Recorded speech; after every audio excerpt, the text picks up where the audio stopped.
Assalamualaikum dan selamat pagi. Bertemu kembali kita dalam kelas sains secara PDPR. Pada hari ini kita akan masuk unit baharu iaitu unit ke-8. Topiknya ialah penyerapan. Dan pada hari ini tajuk pembelajaran kita ialah objek menyerap air, objek tidak menyerap air. Jadi murid-murid, kita perhatikan dulu objektif pembelajaran kita hari ini. Okey, yang pertama, murid boleh mengenal pasti objek yang boleh menyerap air dan objek yang tidak boleh menyerap air. So, kita akan kenal pasti. Okey, kita akan mempelajari bagaimana kita nak kenal suatu objek tu boleh serap air ataupun tidak boleh serap air. Yang kedua, murid boleh mengelas objek yang boleh menyerap air dan objek yang tidak boleh menyerap air. Ini lebih kepada tugasan di mana nanti ada beberapa objek yang akan diberi dan murid boleh mengelaskan objek tersebut mengikut apa? Kebolehan objek tersebut sama ada dia boleh serap air ataupun tidak serap air. Okey, jadi kita akan pergi kepada pembelajaran kita hari ini. Okey, murid boleh rujuk dalam buku teks muka surat 71. Okey, pada muka surat 71 terdapat satu situasi seorang murid yang bernama apa ni? Hafiz. Okey, pulang daripada sekolah dalam keadaan hujan dan Hafiz ni memakai baju hujan. Yang berwarna kuning ni adalah baju hujan Semasa dalam perjalanan pulang dari sekolah, dia terjumpa beberapa ekor anak ayam di tepi longkang dan dia menyelamatkan anak ayam tersebut dengan cara apa? Dia ambil anak ayam tersebut dan dimasukkan di dalam baju hujannya. Okey, persoalannya di sini. Mengapakah baju Hafiz dan bulu anak ayam tidak basah? Kalau murid perhatikan, Hafiz memasukkan anak ayam tersebut di dalam baju hujannya dan keadaan tu menyebabkan bulu anak ayam tidak basah. Jadi hari ni kita akan mempelajari apa berkaitan situasi ni dengan penyerapan. Okey, jadi cikgu akan terangkan satu persatu di sini kita perhatikan dulu Okey. Penyerapan adalah kebolehan suatu objek atau bahan yang boleh menyerap air. Okey, jadi penyerapan ialah apa? Kebolehan suatu objek atau bahan yang boleh menyerap air. Jadi baju hujan Hafiz tadi, dia tak boleh serap air Jadi kalau tak boleh serap air, Hafiz akan berada dalam keadaan yang kering dan anak ayam yang diselamatkan, yang dimasukkan dalam baju hujannya juga dalam keadaan yang kering. Okey, jadi kita perhatikan situasi ni Murid juga boleh tengok dalam buku teks muka surat 72 di mana air sirap tumpah di atas satu permukaan kaca. Okey, dan cikgu percaya situasi ni juga pernah berlaku di rumah kan? Kalau ada keadaan di mana kita tertumpah air, so apa yang murid akan buat? Murid akan ambil kain betul untuk mengelap air tersebut. Kenapa kita ambil kain tersebut? Kalau murid perhatikan, kain boleh menyerap air. Jadi permukaan kaca tu akan kering. Jadi kain boleh serap air. Sama juga dengan situasi di bawah ni Okey, ada air yang tumpah pada permukaan lantai. So, tisu digunakan untuk mengeringkan lantai tersebut. Kenapa? Kerana tisu ada kebolehan untuk menyerap air. Jadi, kain dan tisu adalah objek yang boleh menyerap air. Okey, jadi kita kenal ada objek yang boleh serap air. So, kita perhatikan situasi yang seterusnya.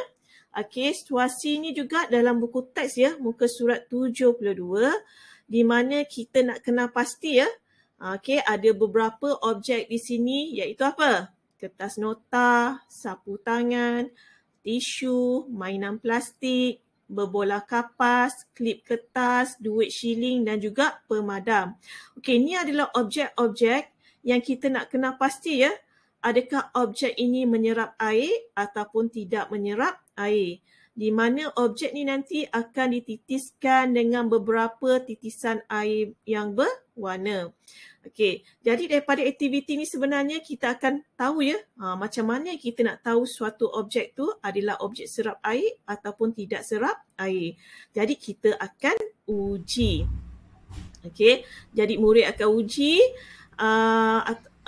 ataupun murid boleh tengok ya video ringkas ni bagaimana beberapa titisan air berwarna diletakkan pada objek-objek tadi. Okey, so apa yang berlaku pada objek-objek tersebut? Okey, jadi kita akan tengok ya apa yang berlaku pada objek tersebut. Okey, so kita buat pemerhatian dan kita juga boleh rekodkan dalam apa? Dalam bentuk jadual. Di mana kalau murid perhatikan di sini, dalam bentuk jadual kita akan rekodkan sama ada objek tu masih ada titisan air ataupun tiada titisan air. Sebab apa? Sebab dia ada kaitan ya titisan air dan tiada titisan air untuk menentukan sama ada objek tu serap air ataupun tidak serap air. Okey, daripada hasil keputusan ni, murid akan perhatikan di mana kertas nota tiada titisan air. Sapu tangan tiada titisan air. Tisu tiada titisan air. Pemadam ada titisan air. Duit shilling ada titisan air. Klip kertas ada titisan air. Kapas tiada titisan air. Dan permainan plastik ada titisan air. Okey, jadi daripada pemerhatian ni kita akan tengok ya soalan di bawah. Yang pertama dia kata apa? Objek manakah yang masih ada titisan air di atasnya? Okey, cuba murid perhatikan objek yang manakah daripada jadual tersebut? Okey, iaitu apa?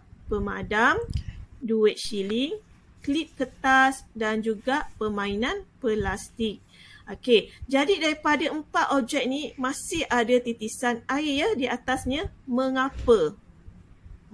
Boleh tak kita kaitkan dengan penyerapan, tajuk penyerapan kita belajar pada hari ini? Ya, kerana objek ini tidak serap air. Sebab tu masih ada lagi titisan air ya pada atas objek tersebut. Okey, kita tengok soalan nombor 2. Objek manakah yang tiada titisan air di atasnya? Mengapa? Yang tiada titisan air, cuba kita tengok daripada pemerhatian jadualnya.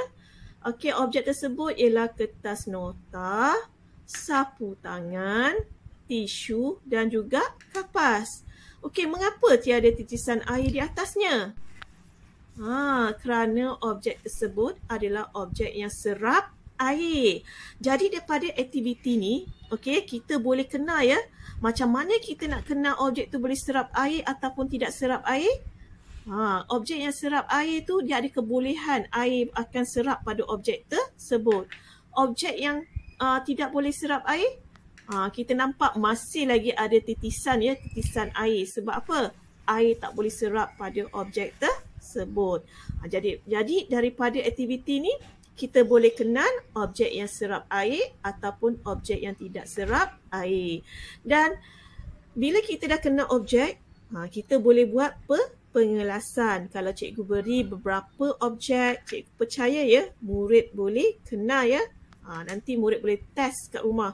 Okey, adakah objek ni serap air? Okey, titiskan dengan beberapa titisan air. Adakah diserap ataupun titisan tu masih ada? Kalau titisan tu masih ada, bermaksud objek tu tak serap air. Jadi, pembelajaran kita hari ini sampai di sini untuk bahagian penerangan ya. Objek yang boleh serap air dan objek yang tidak boleh serap air. Jadi cikgu akan pergi kepada tugasan kita. Tugasan kita dalam buku aktiviti muka surat 49. Okey, warnakan objek yang menyerap air. Mana yang serap air? Murid akan warnakan ya. Cikgu percaya murid boleh kenal ya objek yang serap air dan tidak serap air. Kalau objek ni ada di rumah murid-murid, murid-murid boleh buat aktiviti, boleh tengok ya. Okey, dia serap air ataupun tak serap air. Okey, bagi tugasan yang kedua, masih lagi dalam buku aktiviti, tugasan kedua ni objektif pembelajaran kita yang kedua lah. Murid boleh apa? Mengelas objek mengikut kumpulan, objek yang boleh menyerap air dan objek yang tidak boleh menyerap air. Okey, ada 6 objek di sini. Okey, masukkan objek tersebut mengikut pengelasan yang betul. Okey, dan akhir sekali, okey, tugasan yang ketiga. Okey, tugasan ni adalah merujuk dalam buku teks muka surat 73 ya. Di mana kita ada beberapa objek iaitu apa? Straw, gelas kaca, sudu logam, pinggan plastik, alas kaki, kain lap, mop dan juga tisu dapur. Dan objek ataupun alat ni adalah objek yang kita boleh apa? Kita boleh nampak ada di rumah kita dan kebanyakannya di dapur ya. Okey. Jadi apa yang murid kena buat? Murid kena kelaskan. Kelaskan objek tersebut kepada kumpulan objek boleh menyerap air dan objek tidak boleh menyerap air. Dan tugasan ni murid akan salin di dalam buku jota ya. Semasa murid membuat tugasan ni juga, murid boleh jugalah. Okey, kalau ada, cikgu percaya ya, semua ni ada di rumah murid-murid. Murid-murid boleh cuba titiskan dengan air dan tengok. Okey, dia boleh serap air ataupun tidak. Kalau boleh serap air macam mana? Air tu akan terserap pada objek tersebut. Kalau tak boleh serap air, masih lagi ada titisan air pada objek tersebut. Dan cikgu juga akan beri juga lembaran bagaimana murid untuk membuat pengelasan ya di dalam buku jota. Okey, murid tak perlulah nak cetak gambar, cuma murid perlu salin objek-objek tersebut. Okey, namakan objek tersebut dalam satu kumpulan dan pecahkan objek tersebut kepada kumpulan objek yang boleh menyerap air dan objek yang tidak boleh menyerap air. Okey, kita akan buat pengelasan. Okey, murid-murid, sampai di sini. Okey, pembelajaran kita hari ini. Okey, kita akan bertemu kembali insya-Allah pada kelas yang akan datang. Sekian, terima kasih.